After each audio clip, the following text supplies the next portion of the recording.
Kasi yung pangangailangan ng tao ay hindi pwede hanggang Monday to Thursday lang eh. Kaya tinitiyak natin na hindi talaga ma-hamper yung delivery ng services natin sa ating mga kababayan.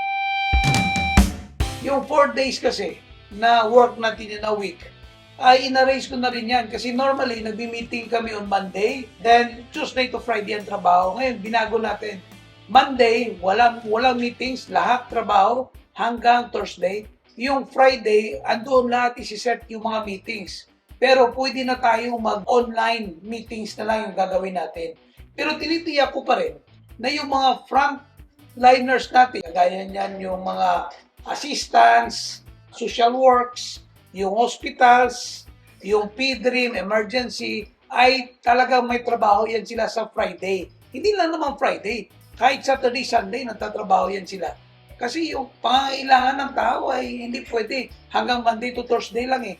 Whole week talaga yung trabaho nila. Kaya tinitiyak natin na hindi talaga ma-hamper yung delivery ng services natin sa ating mga kababayan.